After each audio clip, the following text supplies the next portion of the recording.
देखिए green TV YouTube पर भी, बस सब्सक्राइब करें और बेल आइकन दबाएं। नमस्कार दोस्तों, स्वागत है आपका किसान बुलेटिन में और मैं हूं आपके साथ प्राची तिवारी। खेती किसानी और ग्रामीण भारत की बड़ी हेडलाइंस पर नजर डालेंगे, लेकिन उससे पहले मैं आपको बताना चाहूंगी कि जैविक किसानों के लिए सुनहरा अवसर ऑर्गेनिक इंडिया लाया है धरती मित्र पुरस्कार। पूरी जानकारी पाने के लिए और आवेदन पत्र डाउनलोड करने के लिए डिस्क्रिप्शन में दिए गए लिंक पर जाकर क्लिक करें। तो चलिए अब नजर डालते हैं आज की बड़ी हेडलाइंस पर। किसानों को मिलेंगे 15,000 ट्यूबवेल कनेक्शन, सोलर पंप में 75% का अनुदान दे रही सरकार। उत्तर प्रदेश सरकार ने लिया बड़ा फैसला, अब 100 क्विंटल धान बिना सत्यापन के बेच सकेंगे किसान। सत्ता में आई सपा तो मृतक किसानों के परिवारों को देगी 25 लाख का मुआवजा, अखिलेश यादव ने किया ऐलान। बीते बुधवार को हरियाणा के बिजली मंत्री रणजीत सिंह ने सचिवालय स्थित अपने कार्यालय में एक प्रेस वार्ता का आयोजन किया, जहां पर उन्होंने इस बात का ऐलान किया कि जल्द ही राज्य के करीब 15,000 किसानों को बिजली के नए ट्यूबवेल कनेक्शन दिए जाएंगे। इसके लिए सरकार द्वारा भी मंजूरी दे दी गई है। इतना ही नहीं, उन्होंने कहा कि ट्यूबवेल कनेक्शन के लिए राज्य के जिन किसानों ने आवेदन किया था उन सभी को जून 2022 तक ट्यूबवेल कनेक्शन उपलब्ध करा दिए जाएंगे। आपको साथ ही बता दें कि हाल ही में हुई हाई पावर परचेस कमेटी की बैठक में राज्य के सीएम मनोहर लाल खट्टर ने बिजली के नए उपकरण खरीदने की मंजूरी दे दी है, जिसका उद्देश्य किसानों को खेतों में सिंचाई के लिए ज्यादा से ज्यादा बिजली कनेक्शन और उपकरण उपलब्ध कराना है, ताकि उन्हें फसल उत्पादन में किसी तरह की कोई समस्या का सामना न करना पड़े। इसके अलावा उन्होंने ये भी कहा कि सोलर पंप पर केंद्र सरकार की तरफ से 35% और हरियाणा सरकार की तरफ से 40% तक की सब्सिडी दी जा रही है, यानी कि किसानों को कुल मिलाकर 75% की सब्सिडी पर सोलर पंप उपलब्ध कराए जा रहे हैं। जाहिर है कि बीते कई वर्षों से हरियाणा में पानी की समस्या बढ़ती जा रही है, जिससे निपटने के लिए सरकार हर जरूरी काम करने में लगी है। धान की फसल में पानी की खपत ज्यादा होती है, जिसके चलते राज्य सरकार किसानों को धान की खेती न करने की भी सलाह दे रही है, ताकि पानी की बचत की जा सके। बस अब सिंचाई के लिए किसानों को सही समय और पर्याप्त पानी मिल सके, इसके लिए सरकार द्वारा किसानों को सब्सिडी पर सोलर पंप और ट्यूबवेल कनेक्शन उपलब्ध करवाए जा रहे हैं। हाल ही में उत्तर प्रदेश में धान का उत्पादन करने वाले किसानों को राहत देते हुए राज्य की योगी आदित्यनाथ सरकार ने एक बड़ा ऐलान किया है। इस ऐलान के तहत अब राज्य के किसान बिना सत्यापन के 100 क्विंटल तक धान की बिक्री कर सकेंगे। आपको बता दें कि राज्य में एमएसपी पर धान की खरीद अभी जारी है, जिसके चलते ही सरकार द्वारा ये ऐलान किया गया है।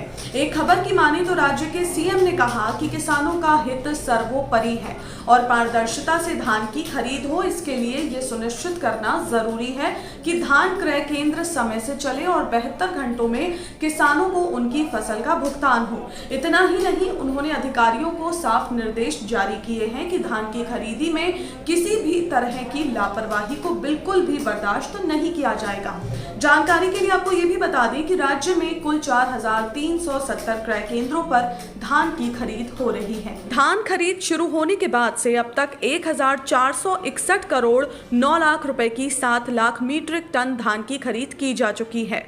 वहीं भारतीय खाद्य निगम के मुताबिक 11 नवंबर तक देश में 231 लाख मीट्रिक टन धान की खरीद हुई है, जिसमें से सबसे ज्यादा 165 लाख मीट्रिक टन की खरीद पंजाब में हुई है। ज्यादा खरीद के बावजूद भी पंजाब सरकार ने केंद्र सरकार से और खरीदी की अनुमति मांगी है, जबकि हरियाणा में 53 लाख मीट्रिक टन धान की खरीद हुई है। उत्तराखंड में भी 5 लाख टन धान खरीदा गया है। जहां एक तरफ कृषि कानूनों को रद्द करने के प्रस्ताव को कैबिनेट में मंजूरी मिलने के बाद भी किसान आंदोलन खत्म होने का नाम नहीं ले रहा है, तो वहीं दूसरी तरफ उत्तर प्रदेश में अगले साल होने जा रहे विधानसभा चुनावों को लेकर भी सरकारें अपने अपने पैतरे अपनाने में लगी हुई हैं। इसी कड़ी में जहां पंजाब और तेलंगाना सरकार ने किसान आंदोलन के दौरान जिन किसानों की मौत हुई थी उनके परिजनों को अनुग्रह राशि देने का ऐलान किया है, तो वहीं अब इस रेस में समाजवादी पार्टी का नाम भी शामिल हो गया है।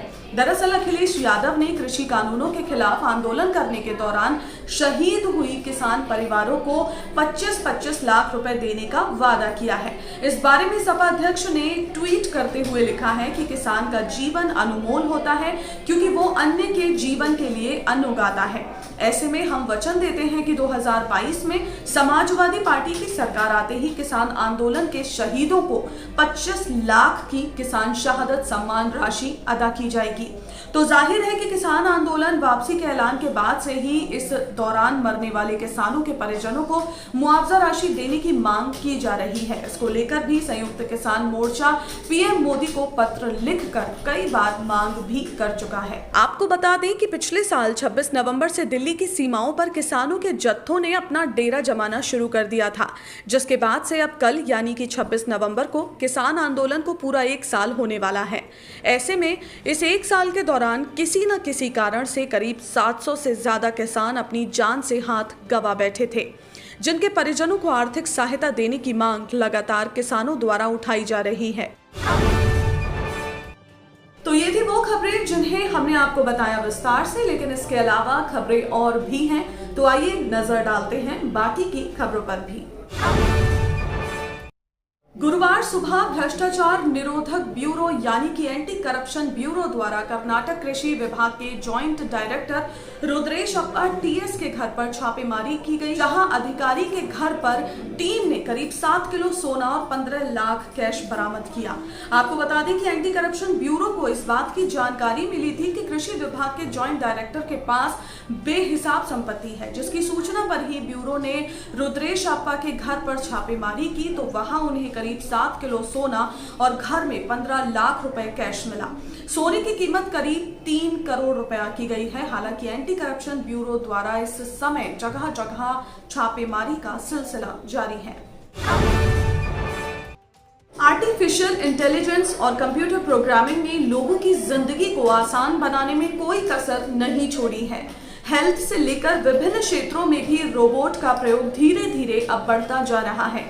इसी कड़ी में अब जल्द ही कृषि के क्षेत्र में भी रोबोट का इस्तेमाल किया जा सकेगा। ऐसे रोबोट जो फसल की निगरानी करेंगे। जी हां, दरअसल जामिया मिलिया इस्लामिया के विज्ञानी प्रोफेसर आलम ने एक ऐसे रोबोट बनाया है जो न केवल मिट्टी की उर्वरता, आर्द्रता, नमी आदि के बारे में किसानों को सचेत करेगा, बल्कि फसलों की बीमारी की भी पहचान करेगा। ये रोबोट फसलों को पशुओं से भी बचाएगा। खबर की माने तो ये आकार में काफी छोटा है। इसके इस्तेमाल के लिए खेत के बाहर या अंदर की तरफ एक रास्ता तैयार करना पड़ेगा ताकि रोबोट आसानी से घूम सके। इसमें बैटरी लगी होगी जिसे आसानी से चार्ज किया जा सकेगा। एक बार चार्ज करने पर ये कम से कम 48 घंटे तक काम करेगा। तो फिलहाल प्रोटोटाइप रोबोट तैयार हो चुका है, मगर इसका पेटेंट मिलना अभी बाकी है। महाराष्ट्र के हिंगोली जिले के सेनगांव तालुका के 50 किसानों ने मुख्यमंत्री उद्धव ठाकरे को पत्र लिखकर नक्सली बनने की अनुमति मांगी है। इन किसानों ने सेनगांव के तहसीलदार के जरिए अपना पत्र मुख्यमंत्री तक पहुंचाया है, जिसमें उन्होंने लिखा है कि हमारी कमाई नहीं हो पा रही है, फसल चौपट हो गई है, इसलिए हमें नक्सली बनने की अनुमति दी जाए। इतना ही नहीं, किसानों ने यहाँ तक लिखा है कि उनकी सोयाबीन, अरहर, कपास, उड़द, मूंग की फसलें सड़ गई हैं। खरीफ की फसलें तो कुदरत के कहर से खराब हो गई हैं, जबकि रबी की फसलें सरकार के बिजली विभाग द्वारा बिजली कट किए जाने से खराब हो जाएंगी। अब ऐसे में किसान कुदरत की मार और खेती में होते नुकसान को देखते हुए सरकार से नक्सली बनने की अनुमति मांग रहे हैं। आपको बता दें कि इस पत्र में गांव के करीब 50 किसानों ने अपने हस्ताक्षर किए हैं, लेकिन अभी सरकार की तरफ से इस पर कोई भी प्रतिक्रिया नहीं आई है। आज के किसान बुलेटिन में फिलहाल इतना ही। आप स्वस्थ रहिए और अपना ध्यान जरूर रखिए। फिलहाल मुझे दीजिए इजाजत। नमस्कार। देखिए ग्रीन टीवी यूट्यूब पर भी, बस सब्सक्राइब करें और बेल आइकन दबाएं।